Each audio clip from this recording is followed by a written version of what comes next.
Chris, you're going to play against India, but you very well know that you have got tremendous fan following back home in India. So how you're looking at this match? Well, we need 2 points, definitely. It's an important game for us. I know it's still a slim chance for us to actually qualify, but anything is possible. And going up against India, it's always going to be a challenge. India have been playing good cricket as well, so I'm actually looking forward to it. And everyone know India's style of cricket, and hopefully we can actually counter that tomorrow and get the better of them. And about your fans in India? Well, I'm sure the fans looking forward to some entertainment for sure, from not only me, from but all the West Indies guys, since we've actually been a part of India fraternity over the last couple of years, and our style of cricket actually transpire in Indian cricket as well. But it should be an interesting game, a very interesting game, and like I said, hopefully it will be go down to the wire. West Indies win. Chris, the West Indies started off in great fashion, but somehow down the line started disappointing their fans, even their fans in India. How disappointed are you that somehow the consistency could not have been kept? Yes, as you mentioned, it's very disappointing.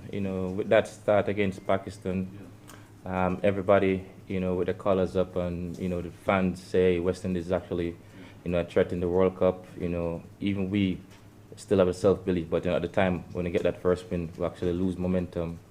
In the middle period, that game against Australia actually, kind of cost us big time, and that kind of actually take away the momentum from us. But like I said, this is a game of cricket. It's a World Cup as well. It's never over until it's over. Just goes to show how Australia actually fought. What's his name? Who got 98 runs for his team? I forgot his name. Coulter.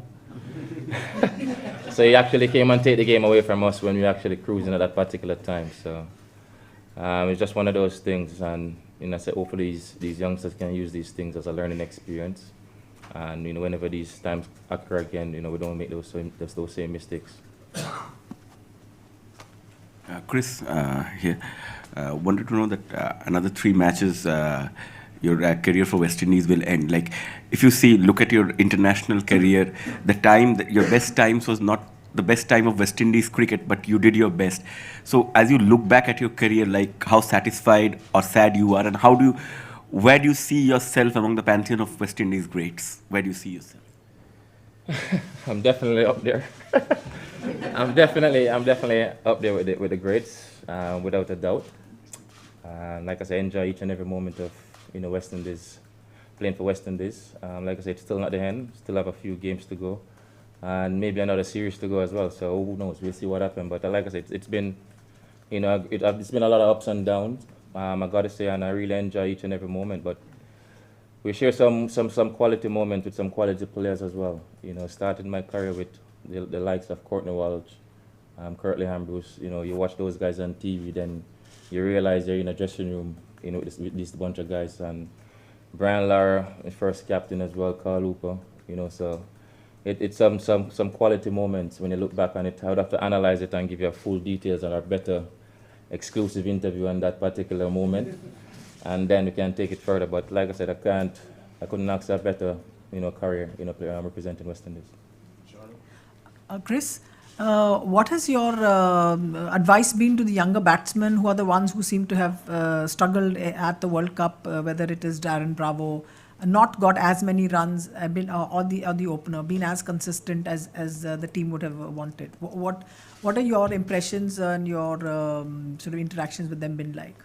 I think you mentioned Darren Bravo. I think he only played 1 game. I don't think he actually played a lot of games. But the likes of Ed Meyer, Nicholas Pooran, those guys got some stats, and I keep on pressing in their ears that when you get these stats against opponents, you have to build on it because it doesn't come easy. You're going to find difficult time in your cricketing career where you're going to be struggling for runs. So when you do get those sort of stats, you have to convert these 50s into 100s, and be consistent as much as possible as well. So that was my words to them. Chris, you mentioned Brian Lara a little earlier on. I'm sure you heard the news yesterday that he'd been taken to hospital, but fingers crossed he's going to be okay. I'm guessing everybody at the West Indies team is wishing him well and hoping that he gets a speedy recovery. Yeah, we wish him well, even though I don't know what the story is actually, what happened with what transpired with Brian. But, like I said, we wish him well. Hopefully get a speedy recovery and, get him back on the park as soon as possible. And just wanted to ask about the knock from Carlos Brathwaite the other night. How impressed were you with that? And do you know if he managed to get his bat fixed? Yeah, I saw him with a couple of bats earlier today. That was a fantastic innings. That's I'm sure everybody was looking forward to that from Carlos. It's been a while, and it's good to see Carlos actually came of age and produced such a good innings. Get his first ODI 100 as well, so that's fantastic. But we fell short. It was a very critical moment in the game, but we can't fault his effort. I must say, well done to him, and hopefully he can actually build on something like this with it from a personal point of view for him, and just keep working on his game. Chris, you have seen a lot of Bumrah of late, and tomorrow you'll once again resume the rivalry. So different conditions maybe, because so how do you? What is your advice to how to tackle Bumrah? My advice to Bumrah. To the opening batsmen who will face. In the English condition, the new ball, tend to have a say, early up in our opening battle innings. But once you conquer that, the batting will tend to come a bit easier. So, like I said, Bumrah #1 bowler in the world right now, if I'm correct. So, like I said, he's a world-class bowler now, producing all formats, I should say. And, it does take him to stride, just another bowler, and, play him according to the situation. Krish, after this World Cup, what are your plans going forward? And in your career, what are your personal memorable moments and not so memorable? My plans after the World Cup, I'll maybe play a test match against India. And then I'll definitely play the ODIs against India. I won't play the T20s. That's my plan after the World Cup. Memorable moments in your career? Well, 2 triple centuries in Test cricket. Those two will definitely be on top. Double 100 in World Cup as well. So those are a couple of the moments I can actually come up with at this particular time. But there's a lot more to actually talk about. But to get in details, it would be a long list, to be honest with you. But I'll stick with those for now. Chris, you just spoke about some of the memorable moments. With 3 matches in the World Cup to go, is there something that you would like to achieve other than for the team personally? And has there been a moment in your life where you were really angry at yourself in the career, as a batsman? Oh yeah, but no one will actually see it.